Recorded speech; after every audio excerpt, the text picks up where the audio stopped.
ሸገር ካፌ ሸገር ካፌ ሸገር ካፌ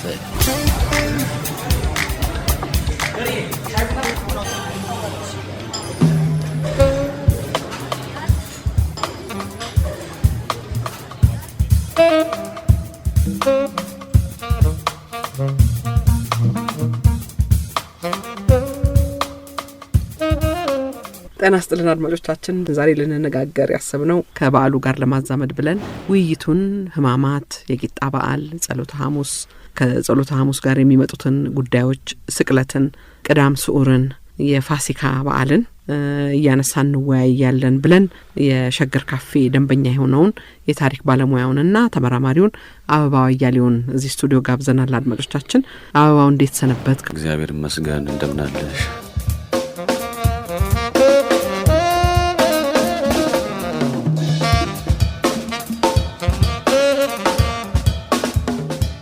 የዛሬ የሸገር ካፌ ውይይት የሚያተኩረው ባህልና ሃይማኖት በሚለው ርዕስ ላይ ይሆናል። አበባው፣ ሃይማኖትና ባህል በማንኛውም ማህበረሰብ ውስጥ ከፍተኛ ሚና አላቸው። አንደኛው የእምነት ጉዳይ ነው፣ ሌላው ደግሞ የእሴት የቫልዩ የሚባለው ነው። በተለይ ከትንሣኤ ጋር አያይዘህ እስቲ ሀሳብ ስጥበት። እንግዲህ እንደ ኢትዮጵያ ያለ ሀገር በታሪኩ ብዙ ነገር ያዳበረዋል። በእርግጥ አሁን ትልልቅ የዓለም እምነቶችን ብንወስዳቸው አንድ ወቅትና አንድ አካባቢ ላይ ተፈጥረው ወደ ሌላው አካባቢ የተዛመቱ ናቸው። ክርስትናንም ብንወስደው ከክርስቶስ መወለድ ጋር በኋላም ደግሞ ክርስቶስ በሕይወት ኖሮ ተሰቅሎ በትንሣኤው ከነዚህ ጋር ተያይዞ የተስፋፋ እምነት ነው። ወደ ሜዲትራኒያንም ሲስፋፋ ወደ ሰሜን ምስራቅ አፍሪካም ሲስፋፋ እንግዲህ ቀደምት ከሚባሉት ሀገሮች ክርስትናን ካስተናገዱት ኢትዮጵያ አንዷ ናት። እስልምናን ብንወስደው እንደዚህው አረቢያ እና መካ መዲና ምንጩ ሆኖ እንግዲህ በሰይፍም ይሁን በሰላም እየተስፋፋ የራሱን ስነ ጽሁፋዊ ትውፊት ይይዛል፣ ባህላዊ ትውፊት ይይዛል። ከህብረተሰቡ ጋር ደግሞ የሚላመድበት የራሱ ገጽታ ይኖረዋል። እንዲህ እያለ እንግዲህ ትልልቅ እምነቶች አንድ ቦታ ይፈጠራሉ። ከዛ በኋላ በጊዜ ሂደት እየተስፋፉ ይሄዳሉ። የኛ ለየት የሚያደርገው ብዙ ነገር አለ። ሃይማኖትን ስንወስድ በተለይ በሁለቱ ታላላቅ ሃይማኖቶች በእስልምናና በክርስትና አንደኛ ቀደምት የተቀበልናቸው ናቸው። ሁለተኛ ደግሞ ሁለቱም በሰላም የተስፋፉ ናቸው። አሁን ክርስትናን ብንወስድ ወደ ሜዲትራኒያን አካባቢ የአሁኑን ቱርክን የምንወስድ፣ ግሪክ አካባቢ፣ ሮም፣ ሌላውም የድሮው የሮማ ግዛት አካባቢ ወደ ነበረው በከፍተኛ ደም መፋሰስ ነው የተስፋፋው።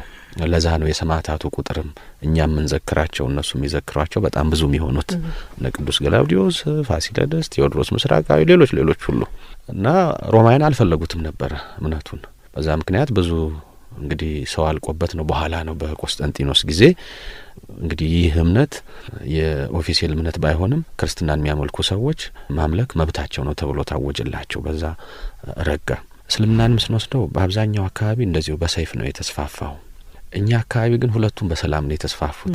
ክርስትና እንግዲህ በኤዛናና ሳይዛና ወይንም በአብርሃ አጽብሃ መጣ ይባላል። አቡነ ቀሳቴ ብርሃን ቤተ ክርስቲያኗን መሰረቱ እና የጸና መሰረት ለእምነቱ ሰጡ ነው እንጂ ከዛ በፊት እንደው ነበሩ ብዙ ክርስቲያኖች፣ ኢትዮጵያውያንም፣ ግሪኮችም፣ ነጋዴዎችም ሌሎችም እና እነ ኢዛና ባላባቶቹ ገዥ መደቦቹ ሲከተሉት ሌላው ይሄ አነስተኛው የህብረተሰብ ክፍል ተቀበለው እና ምንም ደም መፋሰስ የለበትም።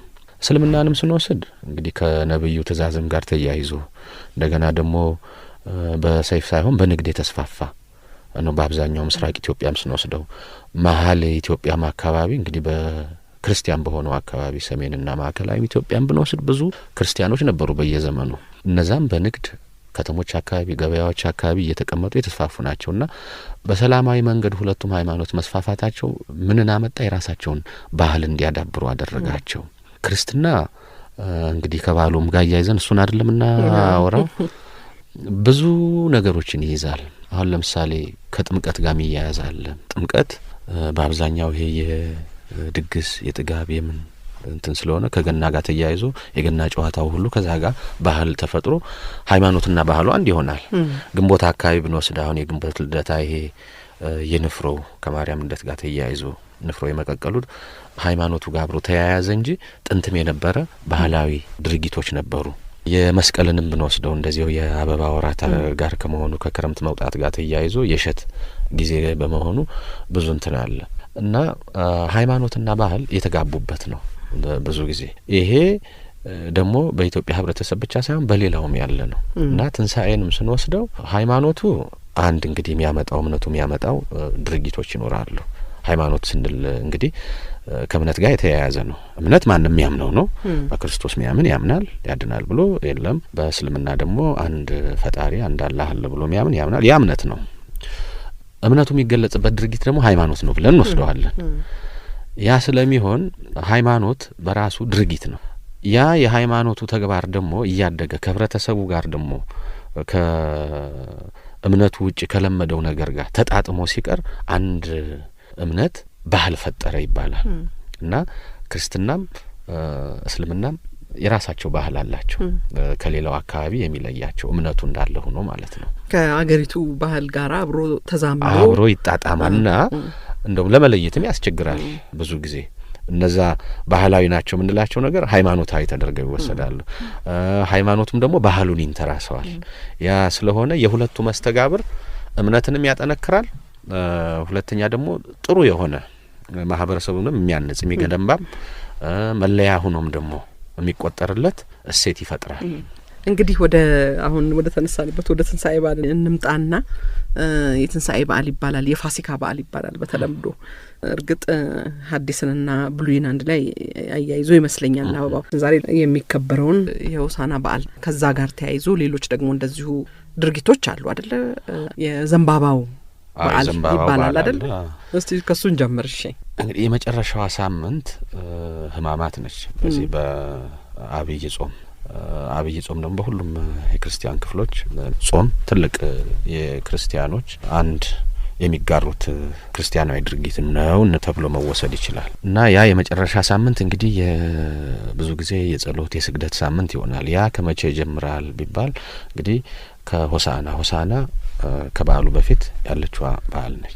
ያ ምንድነው ቢባል ሆሳና ክርስቶስ ወደ ኢየሩሳሌም የገባበት ነው በውርንጭላ እና በዛ ምክንያት ይሄ የኢየሩሳሌም ሰዎች ሆ ብለው ተቀበሉት። ዘንባባ ይዘው ወደ ኢየሩሳሌም መግባቱ ደግሞ እንግዲህ ከህማማት ቀደም ብሎ በመሆኑ ያ በኢትዮጵያ ቤተክርስቲያንም በጣም ይከበራል። ግን በሁለት አይነት ይከበራል። በአብዛኛው የኢትዮጵያ ክፍል እንደዚህ እንደው ህዝብ ባለበት ወጥቶ በአደባባይ የሚከበር አይነት በዓል አይደለም። በዚያው በቤተ ክርስቲያን ዙሪያ በመናኑ ሄደው ሌሎቹን የአብይ ጾም እሁዶች እንደሚያከብሩት ሁሉ እሱንም በቤተ ክርስቲያን አክብረው ወደ ቤታቸው መመለስ ነው። አንዳንድ ቦታ ልዩ ትኩረት ይሰጡታል። አሁን ለምሳሌ እዚህ አዲስ አበባ እንኳ በየዓመቱ በእርግጥ ያከብሩታል። የእንጦጦ ማርያም ቤተ ክርስቲያን ያከብራሉ።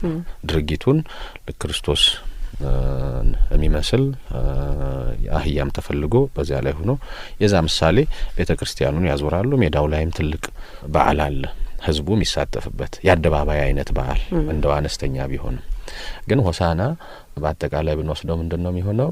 ዘንባባው ነው እኛ ገር ዘንባባው ምልክ ምንድነው? ያው እንግዲህ በኢየሩሳሌም ዘንባባ ይዘው የወይራ ቀንበጥም ዘንባባም ስለያዙ ዘንባባ ነው እዚህ የተለመደውና ያንን ራስ ላይ አስሮ በተለያየ ጌጥ እንደ ቀለበትም ያደረጉ ያ አንድ ባህል ሆኗል። ያክሱም ሐውልትን የሚመስል ቀለበት አሁን ጌጠኛ ያደርጉታል የተለያየ እንትና በቀለበትና በራስ ላይ እንደ ራስ ቁርም ይመስላል። አሁን መስቀሎቹ በጣም ጌጠኛ ናቸው። መስቀል እንደምታውቂው ደግሞ እኛ ሀገር ዝም ብሎ የክርስትና ምልክትም አይደለም፣ አንድ ጥበብ ነው ራሱ።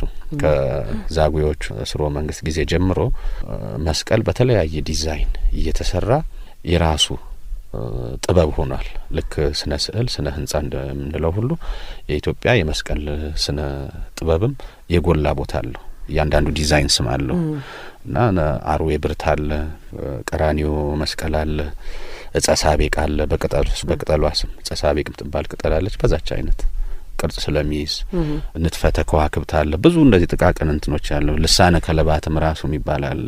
አሁን የላሊበላ አይነት መስቀል አሁን በተለምዶ አፍራይ ገባ የሚባል አለ አይደለም?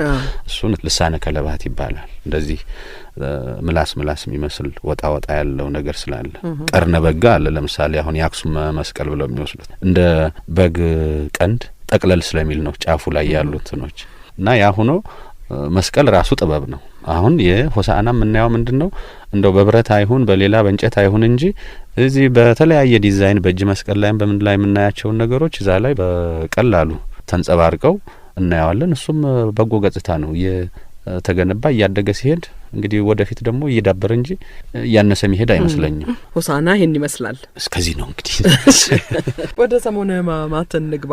ከሰኞ እስከ ሮብ ያለው አለ። ሐሙስ ጸሎተ ሐሙስ ጉልባን አለ። ጉልባን እንግዲህ 3ቱ ቀናት ያው ብዙም እንደዚህ ከኛ ትውፊትና ባህል ጋር የሚገናኝ ነገር ያላቸው አይመስለኝም እኔ እስከማውቀው ድረስ ማለቴ ነው። ግን ሕማማት በአጠቃላይ እንግዲህ የክርስቶስን ሕማም ስቃዩን፣ ግርፋቱን ምን ሁሉ የሚታሰብበት ሆኖ በጸሎት ጠበቅ ባለ ጾም እና በስግደት የሚታሰብ ነው። ቤተ ክርስቲያኗም ቅዳሴ አታካሂድም፣ በሰላም ማለትም የለም ይባላል። አንደኛው ኢትዮጵያ ውስጥ ብዙም ባይተገበር መሳሳምም የለም። ምክንያቱም የይሁዳ ለሮማውያን ወታደሮችና ለፈሪሳውያኑ ክርስቶስን በደንብ ስለማይለዩት ሄዶ ስሞ ይላሉ ወይ ጨብጦ ይላሉ። ስነ ስዕል ላይ በአብዛኛው ግን ሲስመው ነው፣ እንደ ጥቆማ ናት። እንደ ጥቆማ እሱ እንግዲህ እኔ የምስመው እሱ ነው ስላለ መሳሳምም ሰላም ማለትም የለም ይባላል። ያም አንድ ትውፊት ነው። ግን በብዛት ይደረጋል ወይ ብዙም ሲተገበር እንደዚህ እንትና ስግደቱ ግን እና ጸሎቱ ያው ጠንከር እንደሚል በእያንዳንዱ ቤተ ክርስቲያን አሁን ግን ከትውፊት ጋር የተያያዘ የጸሎተ ሐሙስ ነው። ጸሎተ ሐሙስ እንግዲህ ክርስቶስ ከሐዋርያቱ ጋር የመጨረሻውን ማዕድ የበላበት የመጨረሻው ራት ይሉታል ዘላስ ሰፐር እያሉ ግን የመጨረሻው ራት የሚባለው ነገር እንደው ከፈረንጅ ዝም ብለን ዘላስ ሰፐር ከሚባለው ቀጥታ ተወርጆ መወሰዱ ነው እንጂ የክርስቶስና የሐዋርያት ገበታ ነው። እና ይሄ ደሜ ነው ይሄ ስጋዬ ነው ብሎ ወይንና የስንዴ ዳቦውን በኋላም ቁርባን ተብሎ የሚወሰደውን እሱን ያሳየበት የሐዋርያትን እግርም ያጠበበት ተብሎ ይወሰዳል። አሁን ይሄ እኛ ሀገር ትልቅ ትውፊት ሆኖ ቀርቷል። እግር አጠባ ክርስቶስ ትልቅ አምላክ ነው ከሆነ የሐዋርያቱን እግር ማጠቡ ዝቅ ማለቱን መዋረዱን መዋረድ ሲባል ደግሞ ራሱን ዝቅ ማድረግ ነው እንጂ ይሄ በአሁኑ ቋንቋ መዋረድ የሚለውን አንወሰደው እና ያን ስላደረገ ኢትዮጵያ ውስጥም ይሄ የተለመደ እንትን ሆኗል።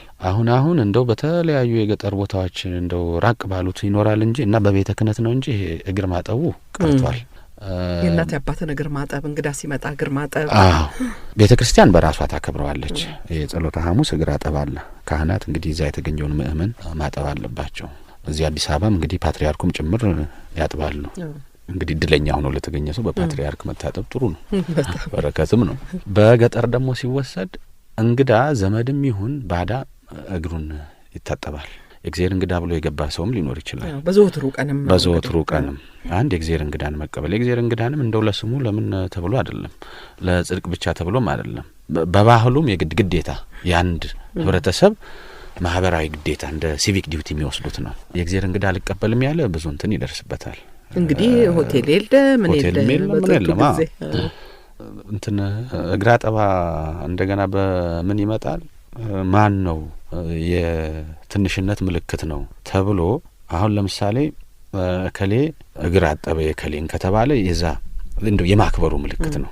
በመሳፍንት ወገንም ይሁን በተራው ህዝብ ወገንም ይሁን እግር ማጠብ ትልቅ ክብር ሰጥቻለሁ። አይ የእግዚአብሔር እንግዳንም እንደዚህ ሲያሳጥቡ ምንድነው የሚሆነው? ቤት ለእንግዳ ቤት ለእግዚአብሔር ብለን እንትን ክብር ሰጠናል እና ዝቅ ማለት ሌላውን ደግሞ የሚታጠበውን ወገን ከፍ ማድረግ ልምድ ሆኖ እስከ ቅርብ ጊዜ ድረስ አለ። አሁንም አንዳንድ ቦታዎች አሉ፣ በተለይ ሳይንት አካባቢ ራቅ ያሉ ቦታዎች፣ እንደዚሁም ወደ ትግራይም አካባቢ ወደ ቆየጻ አካባቢ ብንሄድ እንደው የከተሜ ሰው ሲመጣ እንትን ነው እንጂ ይሄ ተራው ባላገር ሄዶ ከአንዱ ቤት ወደ አንዱ ቤት በተለይ ካህናት ሲመጡ እግር አጥበው ነው እንትን የሚሉት። በቆሎ ትምህርት ቤትም አለ ራስን ዝቅ ማድረግ ነው። እንግዳ ሆኖ ሲመጣ አንድ ቆሎ ተማሪ ወደ አንድ ተማሪ ቤት ተቀብሎ የሚያስተናግደው ሰው መጀመሪያ እግሩን ነው የሚያጥበው እና ያ ዝቅ ማለት እርሱን ከፍ የማድረግ ነው እንጂ እኔ ለምሳሌ ገና ዳዊት እንኳን መማር ብሆን መጥቶ የቅኔ ተማሪም ሊያጥበኝ ይችላል። ያ ማለት ከኔ እየበለጠ እያወቀ የሚያጥበኝ ክብር መስጠቱ አክብሮት ሰጥቶ መቀበሉ ነው እና እግር አጠባ ትልቅ ባህል ሆኖ ቀርቷል ጸሎተ ሐሙስ። እንግዲህ ሌላው የዚህ ጉልባንና የዳቦ ሰዓት ጉልባን ከብሉይ ጋር ነው የሚያያዘው። እንግዲህ ይሄ በስንዴ በባቄላ ይዘጋጃል። አብዛኛው ስንዴ አንዳንዱ ደግሞ ባቄላ ነው። በጥቅል ስሙ ጉልባን ተብሎ ይወሰዳል። አንዳንድ ቦታ ደግሞ መንካኩ ምን ሌላ በየአካባቢው ስም አላቸው እንደዚሁ እንደየአካባቢው ልምድ። አሁን እሱም ይያያዘው በሃይማኖቱ ከወሰድነው ከምጽአተ እስራኤል ጋር ነው። እስራኤል ከግብጽ ባርነት በሚወጡበት ጊዜ በጥድፊያ ነው የወጡት። በጥድፊያ ሲወጡ ምን ማድረግ ነበረባቸው? እርሾ አልያዙም፣ ቡሆ አልያዙም። ሊጥ ማለት ነው ቡሆ።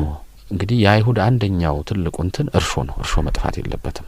አንድ ቤት የሚባል ላይ እርሾ የግድ መኖር አለበት፣ የቦካ ምግብ ስለሚበሉ። ኢትዮጵያም እንደዚሁ እርሾ ትልቅ እንትን ነው። እንግዲህ ይሄን ነገር ከአይሁዶች ይሁን የወሰድነው እርግጠኛ መሆን አይቻልም። ምክንያቱም በመቼ ጊዜ መጣ፣ እስከ መቼስ ቆይቷል፣ አይሁዶች ወደ ኢትዮጵያ እንዴት ገቡ የሚለው ማከራካሪ ስለሆነ ነው። በአንድ በኩል የመን የነበሩ አይሁዶች ነበሩ። እነሱ በተለያየ ምክንያት ከየመን ከደቡብ አረቢያ አካባቢ ወደ ኢትዮጵያ ገብተዋል ይባላል። ሌሎቹ ደግሞ የለም። ከዮሴፍ በኋላ እስራኤል ወደ ባርነት ሲገቡ እንግዲህ በጌሴም የኖሩበት ዘመን በጣም ትልቅ የደስታ ዘመን ነበረ። ጌሴምም ለምለም ናት ለከብቶቻቸው መጀመሪያ የተሰጣቸው የያዕቆብ ልጆች። ከዛ ዮሴፍም ስለነበረ ግብጽ በሱ ምክንያት ጥሩ እንክብካቤ ነበራቸው። ከዮሴፍ ሞት በኋላ ግን ወደ ባርነት ገቡ ለ300 ዓመታት አካባቢ። ስለዚህ አንዳንዶቹ እንደሚሉት ደግሞ የለም ከባርነት በሚሸሹበት ጊዜ አይሁዳውያን ከግብጽ ወደ ደቡብ ወዳለው ሀገር ነው ሊሰደዱ የሚችሉትና ወደ ኢትዮጵያ መጥተዋል። በምን ታምር ይምጡ እንግዲህ አናቅም። ግን እርሾ እኛ ሀገር የተለመደ ነገር ነው እና እርሾ የሌላት ሴት እንደውም ትነቀፋለች። እርሾ የምትበደር ሴት ምንም የራሷን ቤት እንኳን እንደመሰረተች አይቆጠርም። እሳትም አዳፍና እንደው ማታሳድር ሴት እንደዚሁ እንደ ነውረኛ ነው የምትቆጠረው። እንግዲህ ሴቶች ያው የቤተሰቡ ምሰሶ ስለሆኑ ለዚህ ነው። እና አይሁድ እንግዲህ ከስንት ታምር በኋላ ፈርዖን ሂዱ ብሎ ሲለቃቸው በሙሴና በአሮን መሪነት ምንም የያዙት ነገር የለም። ስለዚህ በየበረሃው ሁሉ ምን ያደርጉ ነበር? ጥሬውን ነገር ንፍሮ ቀቅለው ይበሉ ነበረ። ቂጣም አድርገው ይበላሉ። የቂጣው በዓል በኋላ መታሰቢያ አድርገው አስቀሩት። አይሁድም እንግዲህ የንፍሮ በዓል ይኑር አይኑር አላቅም። ጉልባን አሁን ባሉት ኢየሩሳሌምም ሌላም ቦታ ባሉ አይሁዳውያን ዘንድ ይከበር ወይስ አይከበር? እኛ ጋር ግን የጸሎተ ሐሙስ ጉልባን ይበላል። ያ የዛ መታሰቢያ ነው። እንግዲህ የኢትዮጵያ ክርስትና የአዲስ ኪዳንን ብቻ አይደለም የብሉይ ኪዳንንም በጣም አጣምሮ ነው የሚይዘው። የቂጣው በዓል ግን በማግስቱ የሚከበረው ነው። የስቅለት ዕለት ወጣቶች ምንድነው የሚያደርጉት? ዱቄት ይለምናሉ። የጸሎተ ሐሙስ ዕለት የስቅለት አንዳንድ ቦታ ጠዋት ነው። ግን ጠዋት በብዛት የሚለምኑ ሴቶች ናቸው። ሴቶች ለብቻቸው ነው የሚለምኑ፣ ወንዶች ለብቻቸው ነው ዱቄት ይለምናሉ። እንደውም በየቤቱ እየሄዱ ማለት ነው። እማይቴ እነሱ ይንቦራቦሱ ካደረው ዱቄት ትንሽ ይፈሱ ይባላል። እና ዱቄት ሰብስበው መጨረሻ ላይ አንድ ቦታ ጋግረው ይበላሉ። ቅዳሜ በማግስቱ ጋግረው የሚበሉ አሉ። አንዳንዴ ደግሞ እዛው አርብ ማታ የሚበሉ አሉ። እና የቂጣው በዓል ተብሎ ይታወቃል። ይሄም ከምን ጋር ነው? ከአይሁድ ጋር ሲሰደዱ እነሱም ዱቄት እያበኩ ያለ እርሾ ዝም ብለው ጋግረው ይበሉ ነበረ። ለወንዶች ግን አንዳንድ ቦታ ዱቄት ይሰጣል፣ እነሱም ይለምናሉ። አንዳንድ ቦታ ቂጣ ነው የሚሰጠው እና ወንዶቹ ምሽት ነው የሚለምኑት። ከብት ካስገቡ በኋላ ምን ከተሰበሰበ በኋላ ያ ተደርጎ ቂጣ ተለምኖ ወይንም ዱቄት ተለምኖ አንድ ቦታ ይጋገራል። ወይም አንድ ሰው ቤት ድግስ ተረኛው ጋር ይደረጋል። ለምሳሌ የኔ ልጅ የዘንድሮ ተረኛ ከሆነ ጓደኞቹን ሁሉ የለመኑትን ይዞ እኔ ጋር ይመጣል። ቂጣ ከተሰጣቸው ቂጣውን ይበላሉ። ጠላና ሌላውን ነገር መስጠት ደግሞ የኔ ኃላፊነት ይሆናል። የሚቀጥለው ደግሞ እንትን ይሆናል እና እንደዚህ አይነቱ ማህበራዊ ግንኙነት ለበኋላ ጥቅም አለው። ልጆቹ አብሮ ማደግን አብሮ መተሳሰብን ይሄ ትንሹ ነገር ነው። በኋላ ወደ ማህበር ወደ ገብርኤል ወደ ሚካኤል ማህበር እየሄደ የሚያድገውና ለህፃናትም እንደዚሁ ትልቅ ይሄ ሜንቶሪንግ ነው፣ አብሮ ለመኖር ማስተማሪያ እና የቂጣውና የጉልባኑ ነገር ከአይሁድ ጋር ተያይዞ እንትን የሚቀጥል ነው። የዱላ አይነቶችም አሉ አሁን ሲለመን የሚያዙ የጅጉርጉር ሽመሎች የአርብ ዕለት ሴቶች አንዳንድ አካባቢ ደግሞ ይሄ የልምጭ ዱላ ይይዛሉ። የልምጭ ዱላዋን ይቆርጧትና አጠር ያለች ዱላ ነው የሚያደርጓት። ከዛ በኋላ ቅርፊቷን እንደዚህ በዚግዛግ ያወጧታል። ሌላው ቅርፊት ይቀራል። ስለዚህ ነጭና አረንጓዴ ይሆናል ማለት ጌጠኛ ይሆናል። ወንዶቹ የተለበለበ ሽመል ነው። የተለያዩ አይነት አጣጣለ ለምሳሌ በጣም ረጅም ባለሾህ ግን እንደ ዘንግ የሚያድግ ነው። እሱን ቅርፊቱን ይልጡታል ሙሉ ለሙሉ። ከዛ በኋላ የባህር ዛፍም ይሁን የምን የውልክፋ ልጥ አድርገው ዙሪያውን ይጠመጥሙታል። ጭድ ላይ አድርገው ይለበልቡታል። እሳቱ የነካው ይጠቁራል፣ ያኛው ነጭ ሆነ። አሁን ይሄ በህንድ ቀለም ተቀይሯል። ይሄ ያለላ ቀለም በሱ ይጌጣል። አዲስ አበባ በአብዛኛው ማየው የጥምቀት ነው። በጥምቀት ይይዛሉ፣ ሽመልዝ ይወጣል። እና እሱም ምንድነው ከድሮው የአብርሃም እንትን ጋር የሚያያዝ ነው። ግን ከፋሲካና ከነዚህ ከአይሁድ መሄድ ጋር ምንም ግንኙነት የለውም። እንግዲህ ደግሞ ሌላው የቅዳም ስዑር የሚባለው ነው። ቅዳሜ ሹር ይሉታል፣ ስዑር ይባላል። ትክክለኛው ስዑር ይመስለኛል። የተሻረችው ቅዳሜ ነው። ቅዳም ስዑር። ቅዳሜ ትልቅ ታሪክ አላት። ያው በእኛ ሀገር የአይሁድ እምነት ነው ተብሎም አንድ ወቅት ላይ ትልቅ ችግር ተፈጥሮ ነበረ እና ሰንበት ከሐዲስ ኪዳን በፊት ቅዳሜ ናት። የአይሁድ ሰንበት ይባላል። ክርስትና ግን ሲመጣ አጨቃጫቂ ሆኖ ነበር። በተለይ በዘርዓ ያዕቆብ ጊዜ የለም ይሄ ሰንበት ቀዳሚተ ሰንበት፣ ቅዳሜ እንደ ሰንበት ትከበር አትከበር ተብሎ በደብረ ቢዘኖች አሁን ኤርትራ ውስጥ ያለው ትልቁ ገዳም እና በደብረ ሊባኖሶች መካከል ትልቅ ጭቅጭቅ ተነስቶ ነበረ እና አባ ኤዎስጣቴዎስ ነው የሚመሩት ደብረ ቢዘኖች። ትልቅ የደብረ ቢዘን ገዳም አለቃ የነበረና በጣም ትልቅ ሊቅ ነው።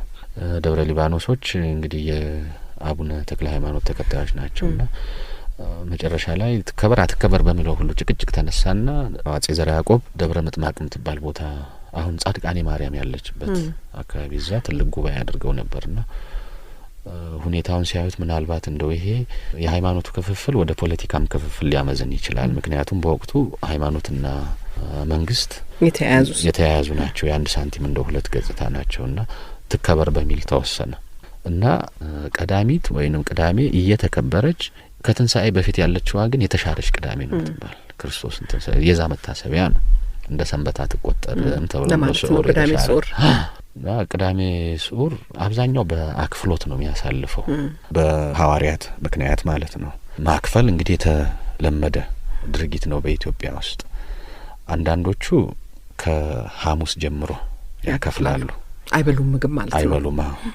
አንዳንዶቹ ደግሞ ከአርብ ጀምረው እንግዲህ እሁድ ሌሊት ድረስ፣ በእኛ አቆጣጠር ሌሊቱ ይቀድማል ከቀኑ ይልቅ ማለት ነው። ስለዚህ የእሁድ ሌሊት ነው የምንላት። ያ በመሆኑ የተነሳ አክፍሎት ሁለት አይነት እንትን አለው። ግን መነሻው ምንድነው? ሐዋርያት ክርስቶስ የመጨረሻውን ገበታ ከበላበትና ከተወሰደበት ከተሰቀለበት ጊዜ ጀምሮ አልበሉም እና ትንሳኤውን ሳናይ አንበላም ብለው ያንን እንደ ጾም ስለቆጠሩ እህል ስላልነኩ በዛ ምክንያት አነካም ነው ሃይማኖታዊው። ግን ያ አስቸጋሪ እየሆነ መጣ። ከሐሙስ ጀምሮ እስከ እሁድ መቆየት በጣም ከባድ ነው፣ በተለይ በጾም ለቆየ ሰው ማለት ነው። 2 ወር ያደክማል። ከዛ በተጨማሪ ይሄንን አርብን ቅዳሜን ሲጨመርበት የማይችሉም ይኖራሉ። ስለዚህ የኛ ሊቃውንት ናቸው ይሄን መቼ ዘመን እንደሆነ አይታወቅም። እንግዲህ የሚችል ከሐሙስ ጀምሮ ያክፍል እና አርብንም ቅዳሜንም ሳይበላ ማለት ነው። አይ የማይችል ግን ከስቅለት በኋላ የስቅለት ዕለት ከስግደት በኋላ ቅዳሜን ይውላል። ከዛ በኋላ እንግዲህ እሁድ ሌሊት ጾም ይፈታል ማለት ነው። ከዛ ጋር ተያይዞ እንትን ይላል። ያክፍሎት እንትን ስለሆነች ብዙም ድርጊት የላትም። ግን ምንድነው ብዙ ጊዜ የአደን ቀን ተብላ ትወሰዳለች በማህበራዊ አደኑ ለምን እንደሆነ ሃይማኖታዊ ምንም ምክንያት የለውም። ግን በታሪክ በኩል አንዳንድ ጊዜ እንትን ምንለዋል አደን ምንድነው ብለን እንወስዳለን። እንግዲህ ከክርስቶስ ጋር ከመሰቀሉ ጋር ከምኑ ጋር የሚያገናኘው ነገር የለም። ግን አንድ አገር ሰው ወጦ ትልቅ የሚያድንበት ነው። የገበያ የሚሄደው ሴቶቹ ምን ያው ለአመት ባሉ ሽር ጉድ ይሄዳሉ። አብዛኛው ይሄ ትልልቁ አባወራም ወደ ቤተ ክርስቲያን ነው የሚሄደው፣ ያከፍላል።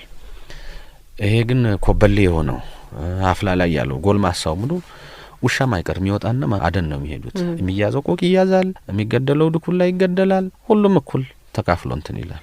የማይካፈሉት ቆቅና ይሄ ጅግራ ምናምን ብቻ ነው። እሱን ለመካፈልም አስቸጋሪ ነው። ያን በየቤቱ ይዞት ካልሄደ በስተቀር ያ ህፃን ነሽ ትልቅ ነሽ ምናምን የሚባል ነገር የለም። እሱን እንደ ቅርጫ ተከፋፍለው እንትን የሚወስዱት። ይሄ ሃይማኖታዊ ካልሆነ ምን አመጣው ቢባል እንግዲህ ለትልልቆቹ ለመሳፍንትና ለመኳንንት ኢትዮጵያ ውስጥ አደን መዝናኛ ነው። ሁለተኛ ደግሞ ለኢኮኖሚም ይሆን ነገር የሚሰበስቡበት ነው። የሚያድኑት ዝም ብሎ ሚዳቋና እንትን ብቻ አይደለም፣ ድኩላ ብቻ አይደለም። ዝሆን፣ አውራሪስ ምን እንትን ይሉና እነዚህ በትልልቅ ገንዘብ የሚሸጧቸው ናቸው።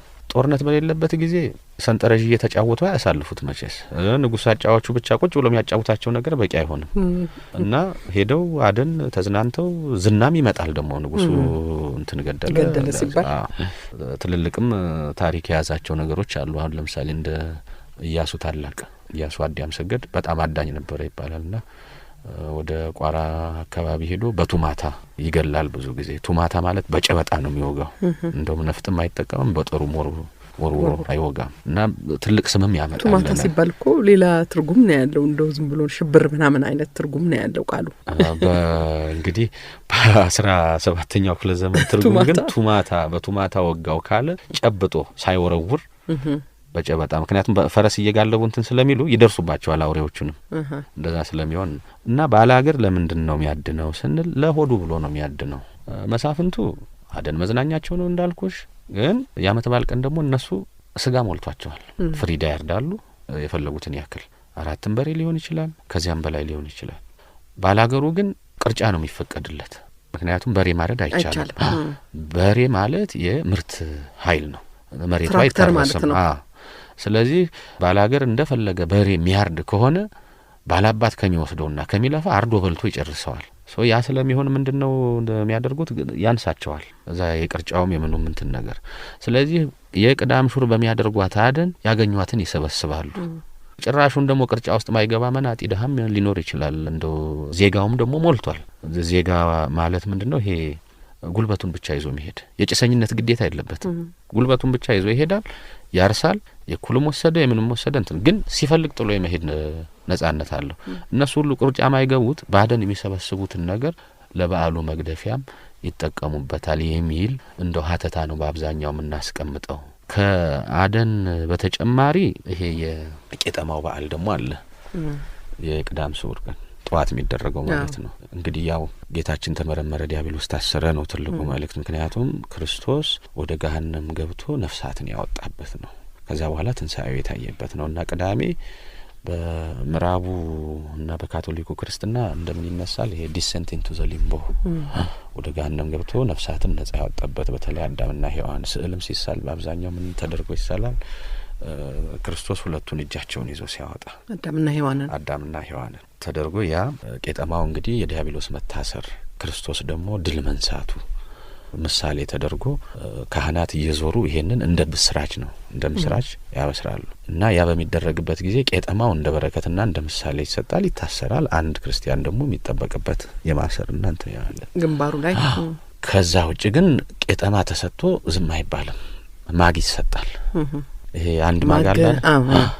አንድ ማግ፣ 2 ማግ፣ 3 ማግ እንደው አነሰ ቢባል አንድ ማግ የፈተሉትን ነው እንግዲህ ይሰጣል። ያ ተሰብስቦ እንግዲህ ለቤተ ክርስቲያን አገልግሎት ለብዙ ነገር ይውላል እና ድሮ ማግ እንደውም በርከት ተብሎ የሚወሰድ ነው። የማግና የቆዳ ስጦታ ለቤተ ክርስቲያን ትልቅ እንትን ነው። ማጉን ይሄው በእንደዚህ አይነት አጋጣሚ ብዙ ጊዜ ሸማ ይሰራበታል። ያለ ለጧፍ ይሆናል። ለካህናቱ አገልግሎት ይውላል። እንትንም ተሰርቶ ኩታሁንም ለግድግዳ ስዕልም እንደዚሁ የሚጠቀሙት እሱን ነበር። ይሄ ፈትሉን ጨርቅ አለ አይደል?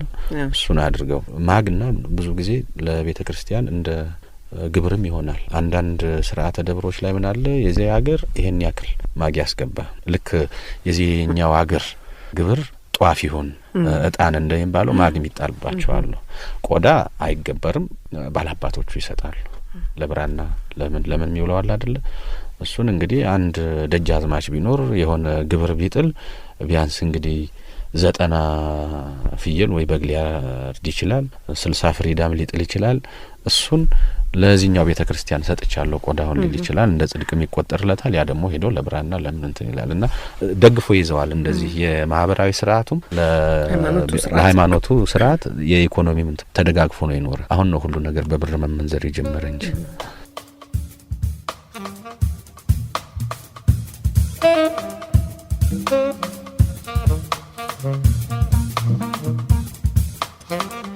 ወደ ትንሳኤ እንሂድ። አበባው ወይንም ፋሲካ የምንለው ትንሳኤም ፋሲካም ይባላል። በአንድ በኩል የብሉይ ኪዳንን ትውፊት ይይዛል፣ በአንድ በኩል ደግሞ የሐዲስ ኪዳንን ትውፊት ይይዛል። በብሉይ ኪዳን ስትወስጂው ፋሲካ እንግዲህ ከአይሁድ ትልልቆቹ ድርጊቶች አንዱ ነው። በባርነት በነበሩበት ጊዜ ከእስራኤል ገና ከመውጣታቸው በፊት የመጨረሻው እግዚአብሔር ለሙሴ የነገረው ታምራትና ፈርዖንን ያስደነገጠው ይሄ የበኩር ልጆቻቸው እንዲሞቱ ማድረጉ ነው። ከግብጽ ነው የግብጾቹ እና ወገኖቹን እንግዲህ ወገኖቼ የሚላቸውን ማለት ነው እንዳይነካ የበግ ጠቦት አርዳችሁ በበሩ መቃን ላይ ደሙን እርጩት፣ ያኔ የእግዚአብሔር መንፈስ ሲያልፍ ይለያል እና ያ ቤት አይነካም፣ የበኩር ልጅ አይሞትም፣ የሌላው ግን የግብጻውያን ያልቃል ብሎ ነው። እና ወገኖቼ ሲል በብዙም ይመነዘራል ያኔ። ምክንያቱም ሙሴ ትልቅ ትምህርት አስተምሯቸዋል። እግዚአብሔር እንግዲህ የሁሉም አምላክ ነው። ከሙሴ በኋላ ነው የአይሁድ እምነት ቅርጽ እየያዘ የመጣው። ከዛ በፊት ምን ነበረ? አሁን በዘመንኛው ይሄ በአካዳሚው ቋንቋ ምን ይባላል? ሃይማኖትን ለሁለት ይከፈላል። ሞኖቴይስቲክ ነው፣ ፖሊቴይስቲክ። ብዙ አማልክት ያላቸው ፖሊቴይስቲክ ተብሎ፣ ሞኖቴይስቲክ ደግሞ አንድ አማልክት ብቻ የሚያመልኩ። የአይሁድ እምነትም ሞኖቴይስቲክ ነው ይባላል። ክርስትና ሞኖቴይስቲክ ነው፣ እስልምና ሞኖቴይስቲክ ነው። ግን የአይሁድ እምነት ከሙሴ ሕግጋት ከማውጣቱ በፊት እነዚህ የኦሪት መጻሕፍት አሉ አይደለም፣ ዘቶራህ የሚባሉት እነሱ ከመጻፋቸው በፊት ሞኖቴይስቲክ ነው አይባልም፣ ሄኖቴይስቲክ ይባላል። እምነቱ ምንድነው? አይሁድ በእርግጥ አንድ አምላክ ያመልካሉ፣ የሆባን ያመልካሉ። የሆባ ግን የኛ አምላክ ነው እንጂ የግብጾቹ አይደለም። ግብጾቹ ደግሞ የራሳቸው አማልክት ሊኖሯቸው ይችላሉ ብለው እሱ ሄኖቴይስቲክ ይባላል። ወገኖቹ ብሎ የሚጠራው ምዛጋ እንዳይነካ በዛ ምክንያት ነው። እና ፋሲካ ማለት በዕብራይስጡም ፓሳህ ነው፣ አለፈ ፓስኦቨር የሚባለው ፓስኦቨር የዛ ምልክት ነው የፋሲካ በዓል ተብሎ። ትንሣኤ ጋር አብሮ ተደርቧል። ትንሣኤ እንግዲህ የክርስቶስ የተነሳበት ከሙታን የተነሳበት መለኮት መሆኑም የተረጋገጠበት በመሆኑ ነው እና ሞትን ድል ነሳ፣ የሰውን ልጅ ኃጢአትም ገሰጠለት፣ ዲያብሎስንም ድል ነሳ። ስለዚህ በዛ ምክንያት ትንሣኤ እንግዲህ የታወቀ ከክርስትና ቁንጮ በዓላት ትልቁ ትንሣኤ ነው። ያ ስለሆነ ሁለቱ አንድ ላይ ተደርገው ይከበራሉ። የፋሲካው ግን ብዙ ትውፊት አለው። ለምን? እኛ ሀገር አሁን የበግ መስዋዕትም ከዛ ጋር የተያያዘ ነው። አንደኛ አይሁድ በግ ሰውተው ደም እንደረጩት ሁሉ እኛ በኢትዮጵያ አብዛኛው የክርስትና እንትን ምን ይደረጋል? በግ ነው። ፍየል እንደው አካባቢው እንትን ካላለ በስተቀር በአብዛኛው በግ ነው የሚደረገው። አንደኛ ክርስቶስ ራሱ የታረደው በግ፣ የተሰቀለው በግ የዋህነቱ ምልክት ነው። ሁለተኛ ደግሞ በአይሁድ ያው በግ ሰውተው ደሙን ስለረጩ ነው። ደሙን የመርጨት አለው በእኛ ሀገር በብዛት የለም። ደም መቃን ላይ ምናምን መርጨት የለም። አንዳንድ ቦታ ግን ምንድነው ለምሳሌ ለፋሲካ የታረደው በግ ደሙ ወዲያውኑ አይነሳም፣ 3 ቀን ይቆይ የሚሏሉ። እንደው አንድ ቀን ይዋል በታረደበት አንገባ። ብዙ እንደየሰውና እንደየባህሉ የሚለያይበት አለ። ግን ሁሉ ቦታ የሚያመሳስለው ምንድነው? ይሄ የበጉ ጨጓራ ላይ የሚነሳው ሞራል አይደለም፣ እሱን መቃን ላይ ወይም የግድግዳው አንድ ክፍል ላይ ይለጠፋል። ያም ራሱ ከዛ ትውፊት የመጣ ነው።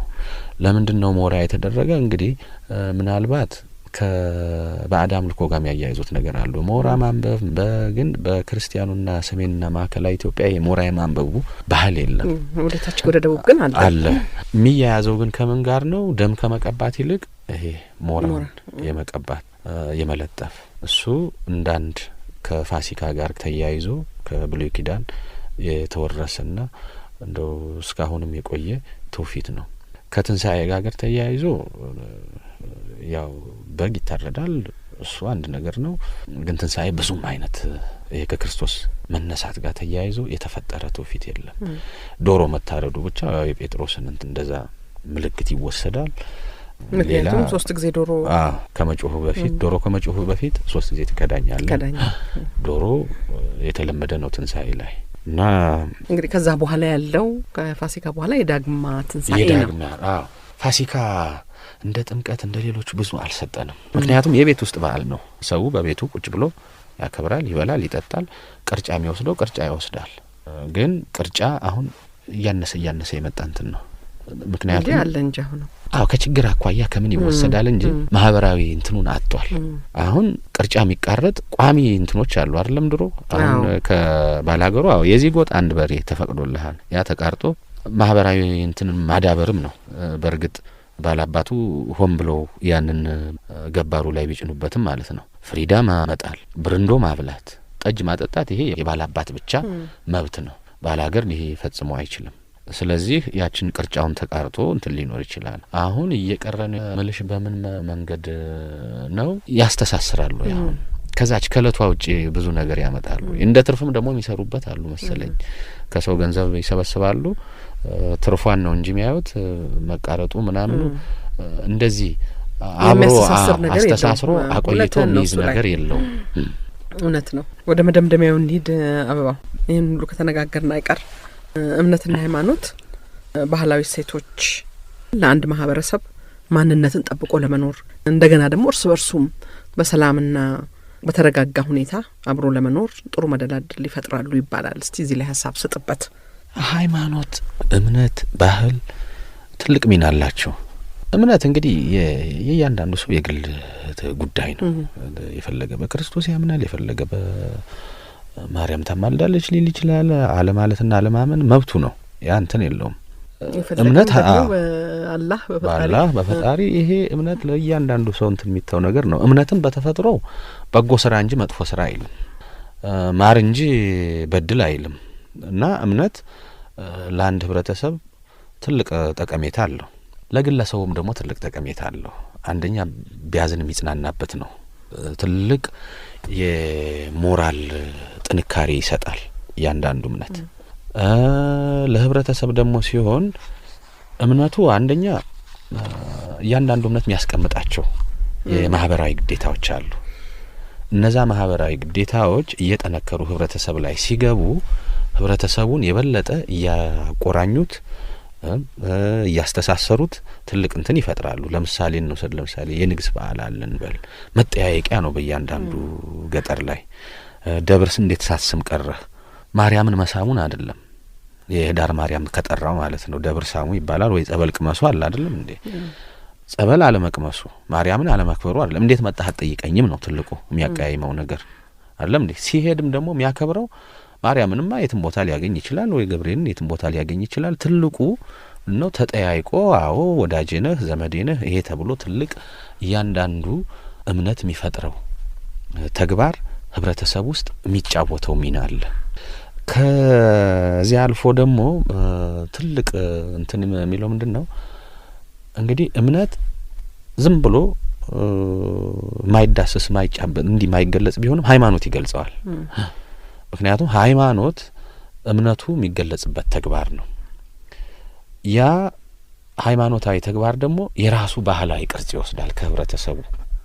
የሚያነሳው ያ በሚሆንበት ጊዜ አንደኛ ለእምነቱም ጥንካሬ ይበጃል ሁለተኛ ደግሞ እምነቱ ልዩ ገጽታና ያንድን ህብረተሰብ ማንነት ወደ መገለጫ ድረስ ይመጣል ክርስትናን ብንወስደው ኢየሩሳሌም የሚያመልከው ኦርቶዶክስ ክርስቲያን ወይንም ሮም ያለ አንድ ካቶሊክ ሰው ተመሳሳይ ነገር ነው እንትን የሚለያቸው ምንድነው እምነቱን በምን መንገድ ነው የሚያከብሩት ሃይማኖታዊ ድርጊቱ ለየት ያለ ባህሪውስ ምንድነው ጥምቀተኛ ለየት ያለ ባህሪው ነው የለም የክርስቶስን ጥምቀት የምናስታውሰው ዝም ብሎ አንዱ ሄዶ ውሃ ላይ ገብቶ ወይ ወንዝ ላይ እንትን ብሎ አይደለም ታቦቱ መውጣት አለበት ታቦት ሲወጣ ደግሞ ምን ተከትሎ ይመጣል ህብረተሰቡ አብሮ ይወጣል ይቅር መባባል ይመጣል ብዙ ነገር አለው እና ክርስትናንም እስልምናንም ኢትዮጵያ ውስጥ እንወስዳቸው የራሳቸው የሆነ ባህል መስርተዋል የሀገሩን ባህል ያዘ ያ ደግሞ ምንድነው የሚሆነው ህብረተሰቡን የበለጠ ራሱን እየገነባ ከሃይማኖቱ ደግሞ እንዳይወጣ ባህሉም እየደገፈው ይኖራል እና ያ እስከ ዘፈን እስከ መዝሙር እስከ ምኑ ድረስ ይሄዳል እና ልዩ ገጽታ ይዞ ይቀመጣል አሁን ትልቁ ችግር ምንድነው ይሄ ከቅኝ ግዛት በኋላ የመጣው ነው አሁን እንደ አፍሪካ አይነት ሀገር ብዙ ተቆራምዶ የቀረው በዛ ነው ቅኝ ገዢዎች በሄዱበት አካባቢ ሁሉ ትልቁ ሙያቸው የነበረው ምንድነው የለም የአገሬውን ህዝብ ወደኛ ሃይማኖት እናስገባለን ነው ህንድም ሞክረውታል ጃፓንም ሞክረውታል ኢትዮጵያም ተሞክሯል እንደው ለተወሰነች ጊዜ ብትሆንም ማለት ነው መላው አፍሪካ ግን የዛ ትልቅ ሰለባ ሆኖ ቀርቷል የመጀመሪያው ነገር ሃይማኖታችሁ የምትከተሉ ከሆነ ባህላችሁን ትታችሁ ነው እንዲህ አይነቱን አለባበስ ተውት እንደዚህ አድርጋችሁ አይደለም እንግዲህ ሃይማኖት ካለባበስ ጀምሮ ይሄን አድርግ የሚለው ነገር አለ። ይሄንን አብዛኛው አፍሪካ አጥቷል። ጠንከር ያለ አገር ደግሞ ተቋቁሞታል። አሁን እንደ ጃፓን ከአፍሪካ ሁሉ በፊት በ17ኛው ክፍለ ዘመን ነው ይሄ የደች ፕሮቴስታንቶችና ምኖች እየሄዱ ፖርቹጋላውያንም ነበሩ ምኖች እንትን ሲሉ ሃይማኖትን ይዛችሁ የምትመጡ ከሆነ ዞር በሉ፣ ንግድ የምትመጡ ከሆነ በሉ ወደ ንግዳችሁን መነገር ትችላላችሁ። እውነተኛ ነጋዴ ከወርግ ደግሞ የለም እስኪ ይሄን አድርግ ብለው በእናንተ እምነት ክርስቶስ ትልቅ እንትን ነውና እዚህ ላይ ነውር የሆነ ነገር ታደርጋለህ ወይ ምናምን ለንግድ ብሎ የሚያደርገው ነገር ይኖራል። ግን እነሱ ዛጋ እንትን ሲሉ ምንድነው የለም እምነታቸውን መከላከላቸው ነው። ኢትዮጵያ ውስጥም አሁን ትልቁ ኢየሱሳውያን በመጡ ጊዜም ብዙ ነገር ነው ይሄ ሰው አልገባውም። ሊቃውንት ብቻ ነው የተወሰኑ የገባቸው። ክርስቶስ አንድ ባህሪ ነው፣ ሁለት ባህሪ ነው ጭቅጭቅ አልነበረም። በአጼ ሱስንዮስ ጊዜ በኢየሩሳሌምና በኢትዮጵያን ካህናት መካከል ለባላገሩ ክርስቶስ ሁለት ባህሪ ይሁን አንድ ባህሪ ይሁን 9 ባህሪ ይሁን ምንም የሚገባውም ነገር የለም። ይሄን ቢነግሩትም እንትን አይል። በኋላ ግን የተግባር ነገሮች ላይ ሲመጣ ገባው ባላገሩ። መገረዝ ቀርቷል። ሮብ ዓርብ መጾም ቀርቷል። ጾሙ አንድ ነገር ነው። መጾሙ ደግሞ የሚሰጠው ባዮሎጂካል ቤኔፊት እና የሞራል እንትን አለ አንድ ነገር ነው። የአሳማ ስጋ መብላት ትችላላችሁ። የውስጣጤዎስ በዚህ ቀንና ተክለ ሃይማኖት አይከበሩም። ይሄ በድርጊት መገለጫ ሲመጣ ባላገሩ ገባውና ሆብሎን የተነሳው። እስከዛ ግን ሊቃውንት ብቻ ናቸው የሚከራከሩት ምን ሚሉት እና በዚያ ምክንያት አንድ ሃይማኖት እንደው ለአንድ ህብረተሰብ የሚሰጠው ትልቁ እንደዚህ በድርጊት የሚገለጹትን እንትኖች ነው እና አብዛኛው አፍሪካ ፕሮቴስታንቲዝም የተቀበለው የካቶሊክ ሃይማኖትም የተቀበለው መጀመሪያ ያጣው ምንድነው ያ አገር በቀል የሆነውን ሃይማኖት ያፈራለትና ተንከባክቦ ይዞለት የቆየውን በጎ እሴትና ትውፊት ነው ያጣው። ከዛ በኋላ በሌጣው ማምለክ ያ በሌጣው ደግሞ የለም ክርስቶስ ያድናል አያድንም ላይ ብቻ ያተኮረ እምነት ባህል ያልገነባ እምነት ወደ ምንድነው ወደ መጋፋትና ካንተ እኔ እበልጣለሁ የለም እኔ የምበልጠው እርስ በርስ ወደ መፋጀትም ሁሉ እንትን እና ባህል የገነባው ሃይማኖት ነው ትልቅ ደረጃ ላይ የሚደርስ የማይነቃነቅም ያ ነው እና እስልምናን አሁን እዚህ ሀገር ማንም ንቅንቅ ሊያደርገው አይችልም። ክርስትና የኦርቶዶክስን ምንም እንዲህ ንቅንቅ ሊል አይችልም። ለምን የገነባው ለአመታት ለዘመናት የገነባው የራሱ ባህል አለው። የራሱ የማህበራዊ አውድ አለው። እንደገና ደግሞ የተለያየ በእድሜም በምንድነው በጾታም ያልተለየ መስተጋብር ደግሞ ፈጥሯል። ይሄንን እንደው አንድ ጊዜ ተሽሮ ብቻ እንትን ሊባል አይችልም። አንዳንድ ጊዜ የሌሎችን አገሮች በተለይ ይሄ የአፍሪካውያን ጎረቤቶቻችንና እንደዚህ ወዳጆቻችንን ያለፉበትንና አሁን ያሉበትን ስለማናይ ነው ብዙ ጊዜ የሃይማኖታዊ በዓላትን ሃይማኖት የሚፈጥረውን ባህላዊ እሴት አተኩረን እንደዚህ ንቀን ዝም ብለን ምንተው። ከዚህ ግን እንደው ለየት የሚለው ምንድነው የካቶሊክ እምነት ትልቅ እንደው ምስጋናም ይገባዋል። ለምን እምነቱን ከአካባቢው ባህል ጋር ነው የሚያስኬደው። በግዕዝ ነው እዚህ የሚቀደስ በግዕዝ ብናደርገውስ ምን ይላል? ምንም እንትን የሚለው ነገር የለም። ነጠናልና እንትን የመልበሱ የጽና ምን የማያዙ እንትን ፋሲካንም ግድ የለም። እነሱ እኛ ቤተክርስቲያን በዚህ ነው የምታከብረው፣ እኛ ሳብረን እናከብር።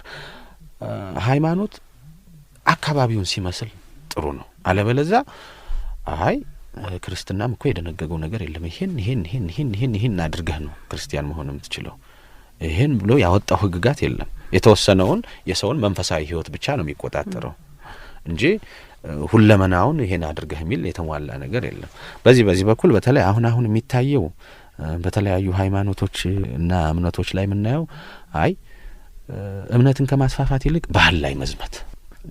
ይሄን ሃይማኖት ለማምለክ ነጠላ መልበስ የለብህም፣ ነጠላ መልበስ የዛኛው ሆኗል ተብሎ የመቁጠር ይሄን ሃይማኖት ልታመልክ የምትችለው ደግሞ መጀመሪያ ላይ እዛጋ ይሄ ድቤ መምታት ስታቆም መንዙማ የሚባል ነገር ስታቆም ነው።